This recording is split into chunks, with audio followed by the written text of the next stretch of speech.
अब वो जब कहते हैं कि मेरे गुरु क्रिश्चियन हैं तो उनको कैसी जानकारी है मुझे पता नहीं। मेरे मेरे पहले गुरु तो है विनोबा भावे, दूसरे गुरु है आचार्य दादा धर्माधिकारी, तीसरे गुरु है जयप्रकाश नारायण, चौथे गुरु है मागो वैद्य, पांचवें गुरु है दिवा घुमरे। अब ये सब बातें, ये सब लोग अगर आपको क्रिश्चियन लगते हैं तो मुझे कोई प्रॉब्लम नहीं है। और उसके बाद में मेरे गुरु है, आप जिनको गुरु कह रहे हैं, जिनकी 2 किताबें पढ़ी, मैंने कभी मिला भी नहीं उनसे, begone godman, gods demons and spirits, ये डॉक्टर अब्राहम कोवर की किताबें थी। वो भारत में ही जन्मे हैं, श्रीलंकन नागरिक थे और उन्होंने बहुत बड़े पैमाने पर रैशनैलिटी के क्षेत्र में काम किया। मेरे मन में जो भी सवाल थे उन सब सवालों का जवाब मुझे इन किताबों के माध्यम से मिला। हालांकि जब वो जिंदा थे तब 1975 में उनका नागपुर में दौरा हुआ था, तब मैं वर्धा की जेल में था इमरजेंसी में। भारत में इमरजेंसी लगी हुई थी, मैं विद्यार्थी था, इसके बावजूद इमरजेंसी को विरोध किया था। 10 माह में जेल में था और जेल में लोकमत मैंने पढ़ा था, उसमें हेडिंग था there is no god and there is no ghost. तो मेरी पहली प्रतिक्रिया थी कि जिसको भगवान नहीं समझता उसको भूत क्या समझेगा, क्योंकि मुझे खुद को भूत लगा था। 10वीं क्लास में वो निकला, यानी मांत्रिक ने निकाला था। तो इसलिए मेरा भूत पर बहुत विश्वास था और इस आदमी को कुछ समझता नहीं, ऐसा मेरा कहना था। जब मैं किर्लोस्कर प्रेस में नौकरी के लिए गया पुणे में, तब मुझे इन विचारों का परिचय हुआ। हालांकि हमारे सीजी पांडे जो head of the department of Nagpur थे साइकोलॉजी के, उनका एक आर्टिकल मिला किर्लोस्कर के मैगजीन में। वो पढ़ने के बाद में मुझे इतना अचरज लगा कि मेरे अच्छे मित्र हैं, मैंने उनसे कई जानकारी लेकर विद्यापीठ यूनिवर्सिटी में जो कुछ चलता है उसके बारे में कई बार लिखा है। साइकोलॉजी के हेड ऑफ द डिपार्टमेंट है और मैं इतनी बार उनको मिला हूँ, इसलिए इसके बावजूद मुझे मालूम नहीं कि वो रैशनल के क्षेत्र में काम कर रहे हैं। तो तब उन्होंने मुझे बिगॉन गॉडमैन और गॉड्स डेमन्स एंड स्पिरिट्स ये 2 किताबें दी थी। मैंने 2 किताबें पढ़ी, मेरे सब सवालों के जवाब उसमें मिल गए, इसलिए मुझे परिवर्तन होना मुझ में आसान हुआ। अब ऐसे कई गुरु आपके हो सकते हैं। अब गुरु ये क्रिश्चियन है इसलिए आप क्रिश्चियन हो, ऐसा अगर बोलते हो तो मैं ये सवाल आपसे कर सकता हूँ, ये सब कैमरे कहाँ से आए? ये हिंदू लोगों ने तैयार किए है क्या? ये मोबाइल कहाँ से आया? हिंदू लोगों ने तैयार किए है क्या? ये सब विज्ञान ने जो तैयार किए उसमें मैक्सिमम विज्ञान ये क्रिश्चियनिटी जानने वाले लोगों ने तैयार किए। तो इसलिए हम इसको, ये क्रिश्चियन लोगों के कैमरे है, क्रिश्चियन लोगों के मोबाइल है, क्रिश्चियन लोगों के माइक है, ऐसा बोलते हैं क्या? विज्ञान ये यूनिवर्सल होता है, हर एक का होता है, वो किसी धर्म का नहीं होता है। कोई भी धर्म वाले लोग उसको बनाए, कोई भी धर्म वाले लोग उसमें संशोधन करे, विज्ञान यूनिवर्सल होता है। तो इसलिए ये विज्ञान की बातें हैं। तो इसलिए मेरे गुरु क्रिश्चियन है वगैरह ऐसा कहना, इसको कोई मतलब नहीं है। मेरे गुरु फिर मागो वैद्य भी है जो आरएसएस के बौद्धिक प्रमुख पूरे देश के रह चुके हैं और मैं जाहिर तरीके से कहते आया हूँ, आज पहली बार नहीं कह रहा हूँ। मुझे बहुत स्वतंत्रता उन्होंने दी, एक बड़ा पत्रकार उन्होंने बनाया, इसी कारण मैं इतना बड़ा संगठन खड़ा कर पाया हूँ, इतना बड़ा आंदोलन खड़ा कर पाया हूँ। हालांकि मेरे जीवन में ऐसा अवसर था, ऑक्सफॉर्म के एक इंटरव्यू के लिए, महाराष्ट्र रीजन का प्रमुख इंटरव्यू था, प्रमुख का, उसके लिए मैं गया था। तब उन लोगों ने, सिलेक्शन करने वाले लोगों ने मुझसे कहा कि आपकी पूरी मनोवृत्ति एक सामाजिक काम करने वाले कार्यकर्ता की मनोवृत्ति है, आप ये ऑफिसर कर काम नहीं कर पाएंगे।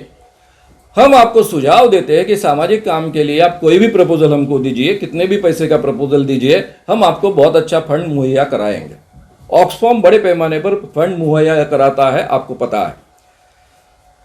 बाद में जब मैंने अखिल भारतीय अंधश्रद्धा निर्मूलन समिति के नाम से इस काम की जब दिसंबर में शुरुआत की 1982 में, तब मेरे दिमाग में आया था, नहीं आया था ऐसा नहीं आया था, लेकिन मैं ये काम करते करते शुरुआत में ही जो दौरा किया, उस दौरे में काफ़ी झगड़े हुए।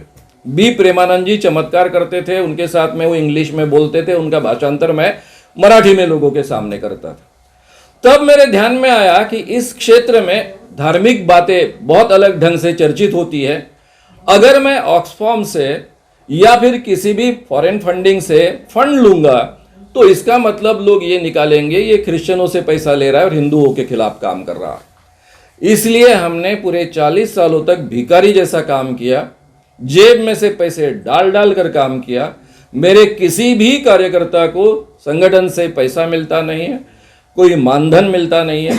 हर व्यक्ति को अपने जेब में से पैसे डाल डाल कर काम करना पड़ता है। 40 सालों से हम इस ढंग से काम कर रहे हैं, लेकिन आज तक एक भी पैसा फॉरेन फंडिंग से नहीं लिया, ना ही गवर्नमेंट से लिया। महाराष्ट्र गवर्नमेंट से 2 बार अपवाद, एक बार 25,000 रुपए और एक बार 50,000 रुपए डोनेशन एक कार्यक्रम के लिए, दूसरे कार्यक्रम के लिए, ऐसे 2 कार्यक्रम के लिए हमको मिले हैं। इतना ही नहीं तो जब ये कानून बना, जादू टोना विरोधी कानून, ये कानून बनने के बाद अजित पवार जी उप मुख्यमंत्री थे, अर्थमंत्री थे, उन्होंने 16.5 करोड़ रुपए, 16.5 करोड़ रुपए जादू टोना विरोधी कानून के प्रचार प्रसार के लिए अखिल भारतीय अंधश्रद्धा निर्मूलन समिति को सैंक्शन किए। लेकिन तभी मैंने कहा कि मैं समिति के लिए स्वीकारूंगा नहीं, सामाजिक न्याय विभाग के माध्यम से ही हम काम करेंगे और उसी के माध्यम से ही खर्चा करेंगे। इस साल 22 करोड़ रुपए का सैंक्शन है जादू टोना विरोधी कायदा प्रचार प्रसार अंमलबजावनी समिति के लिए। ये सरकार के ही पास पैसा है, सरकार के ही माध्यम से वो खर्च होता है। ये बात अलग है कि काम की बहुत देर यानी बहुत स्पीडीली शुरुआत हो चुकी थी, लेकिन सरकार बदल गई, तब से ये काम पूरी तरह से ठप है और 22 करोड़ रुपए वहीं के वहीं पड़े हैं।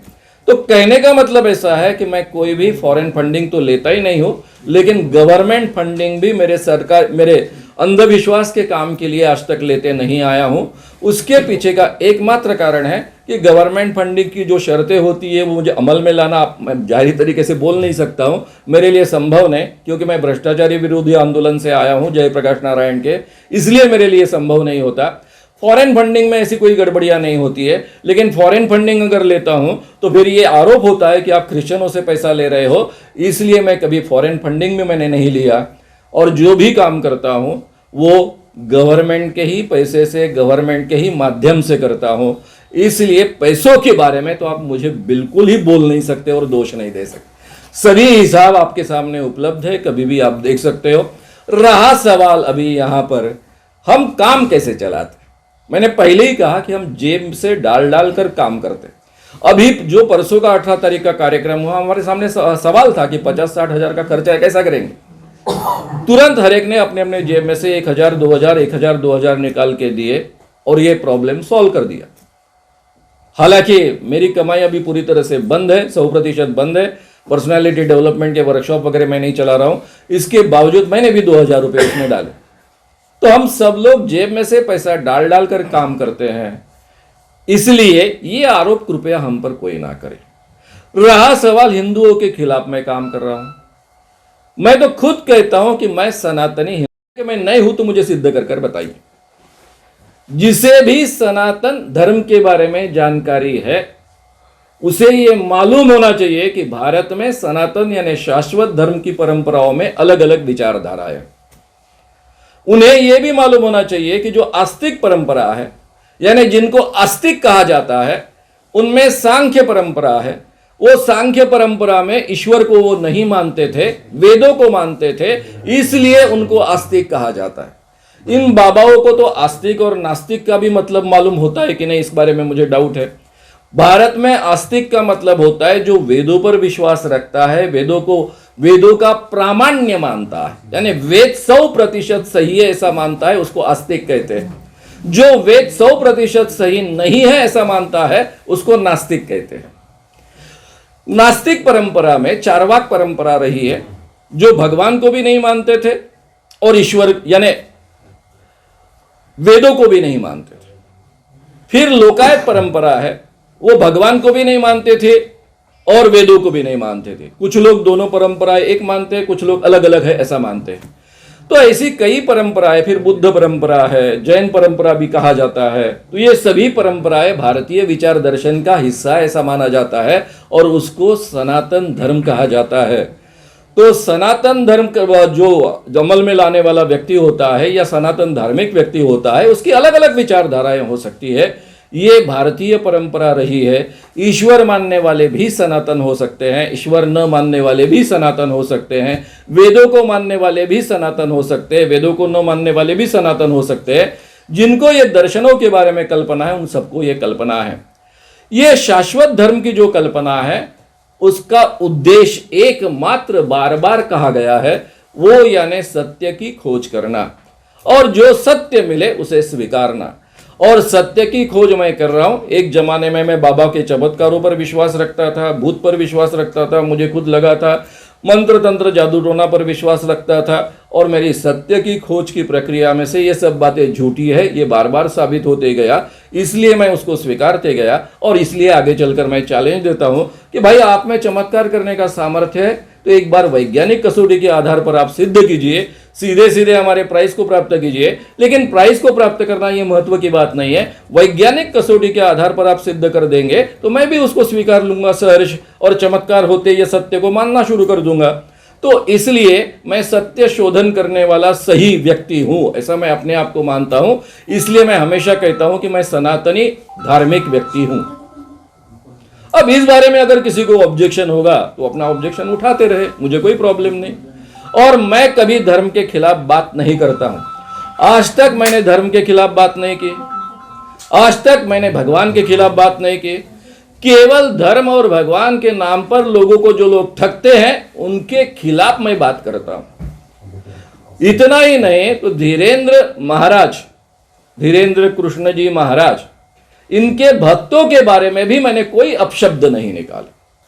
उन्होंने मुझे गालियां दी तो भी मैंने कहा कि ठीक है भाई, इनके लिए तो मैं काम कर रहा हूं। ये कम से कम गालियां देने के बहाने सोचने लग गए, तो इसका मतलब जो मेरा काम था वो काम शुरू हो गया। इस ढंग की मैं बात करता हूं क्योंकि उनकी भावनाओं का मैं आदर करता हूं, उनकी श्रद्धा का मैं आदर करता हूं, उनके भक्ति का आदर करता हूं। और ये भक्त लोग प्रामाणिक होते हैं, मुझे पता है। लेकिन बाबा प्रामाणिक है क्या? इसीलिए तो आह्वान दे रहे हैं ना भाई, ये फ्रॉड एंड प्रूफ कंडीशंस के अंदर आप नागपुर में आइए। ये चुनौती भक्तों के सामने नहीं हो सकती है। आपने नागपुर में क्या किया? 7-8 जनवरी में जो दरबार आपका लगा, आपने ही खुद वीडियो का प्रसारण किया है। बागेश्वर धाम सरकार का दिव्य दरबार जनवरी 2023 सुबह 9 बजे से 2 घंटे 58 मिनट का ये वीडियो है। इसमें एक शुरुआत में ही हिस्सा है जो करीबन 1 मिनट 40 सेकंड से 1 मिनट 56 सेकंड तक है। एक भक्त को पहले वो पूछते, तुम्हारे पिताजी का नाम क्या है? थोड़ी देर बाद महाराज कहते, तुम्हारे पिताजी का नाम शंकरलाल है? कहो, फोन कहो, माइक पर कहो, नहीं तो तुम्हारे सब कांड उजागर कर देंगे। बेचारा डर के मारे कह देता है, डर के मारे बोलिए, भक्ति के मारे में बोलिए, हाँ मेरे पिताजी का नाम शंकरलाल है। महाराज इस ढंग से आभास निर्माण करते हैं कि उन्होंने अपनी दिव्य शक्ति से शंकरलाल नाम इनके पिताजी का पहचान लिया। अरे खुद तुमने ही पूछा, माइक पर रिकॉर्ड हुआ है, वीडियो पर उपलब्ध है। ये ऐसी अगर दिव्य शक्ति के प्रयोग करेंगे तो अब मैं आपसे सवाल पूछ रहा हूं, आप सब पत्रकार हो, सामने 50-60 हजार की भीड़ है भक्तों की, आप उनके सामने ये कह पाओगे महाराज अभी तो आपने पूछा था भक्त का नाम, भक्त के पिताजी का नाम, आपने भक्त का पिताजी का नाम पूछा और जबरदस्ती उसे कहलवा रहे हो, ये आप झूठ कर रहे हो, ये कह पाएंगे हम? कहेंगे तो लॉ एंड ऑर्डर की सिचुएशंस क्रिएट हो जाएगी, क्योंकि भक्तों की भावनाओं का क्या हो जाएगा, कितनी आहत हो जाएगी। क्योंकि उनके लिए महाराज महाराज नहीं होते, भगवान होते हैं प्रत्यक्ष, वो भगवान जैसी श्रद्धा रखते हैं उन पर। इसलिए उस वातावरण में ये कसौटी पर तौला नहीं जा सकता, ये चुनौती पारित नहीं की जा सकती। ये चुनौती साइंटिफिक सिचुएशन में ही पारित की जाएगी, साइंटिफिक प्रक्रिया के आधार पर पारित की जाएगी। इसलिए मैंने लिखित फॉर्म में ये सब पत्रकारों के सामने दिए थे, उसकी शर्तें रखी थी कि भाई आपका दावा है कि आप व्यक्ति का नाम जान सकते हैं, उनके पिताजी का नाम जान सकते हैं, उनके उम्र जान सकते हैं, साथ में उनके मोबाइल नंबर जान सकते हैं, और भक्तों के घर में कौन से अलमारी में क्या चीज रखी है जान सकते हैं। ये सिद्ध करने के लिए आगे आई। इसको इंट्यूशन कहते हैं, इसको टेलीपैथी कहते हैं, और कहीं भी जाकर देख के आना इसको क्लेरोवेंस कहते हैं। पूरे दुनिया में आज तक ये बातें सिद्ध नहीं हुई है, इसलिए आप इसको सिद्ध करने के लिए आगे आइए। नागपुर में ये प्रयोग कंडक्ट किया जाएगा, सारे नागपुर के पत्रकारों के सामने इसको कंडक्ट किया जाएगा। एक 5 लोगों का पंचमंडल होगा, जिसमें शायद कुछ रिटायर्ड जजेस भी होंगे, और ऐसे तटस्थ व्यक्तियों के सामने आपको सिद्ध करना है। ऐन वक्त पर हम आपके सामने 10 व्यक्ति देंगे जिनके बारे में पहले से कोई जानकारी आप तक नहीं पहुंची, इसके बारे में हम पूरी तरह से खबरदारी लेंगे। और उसके बाद भी कोई जानकारी आप तक ना पहुंचे, इसलिए सबके मोबाइल्स पहले निकाले जाएंगे, क्योंकि आज के जमाने में सामने का व्यक्ति दिख गया तो उसकी पूरी जानकारी प्राप्त करना बहुत आसान होता है, कोई बड़ी बात नहीं होती है। इसलिए इस फ्रॉड एंड प्रूफ कंडीशंस के अंदर यह चुनौती कंप्लीट की जाएगी। आपको उन 10 व्यक्तियों के नाम, उनके पिताजी का नाम, उनकी उम्र, मोबाइल नंबर्स कहने हैं, और बाजू के रूम में जहां ये कंडक्ट किया जाएगा, शायद पत्रकार भवन में कंडक्ट किया जाएगा, उसके साथ के रूम में 10 चीजें रखी जाएगी जिसका वीडियो रिकॉर्डिंग बाकायदा होगा। वो 10 चीजें आप पहचानिए। 2 बार ये प्रक्रिया कंडक्ट की जाएगी और दोनों बार अगर आपने 90% करेक्ट कहा तो आपने दिव्य शक्ति है, ये मैं मानूंगा, मेरा संगठन मानेगा, पूरे नागपुर के लोग भी मानेंगे, पत्रकार भी मानेंगे। और अगर आप चाहे तो 30 लाख रुपए अखिल भारतीय अंधश्रद्धा निर्मूलन समिति का प्राइज आपको मिलेगा।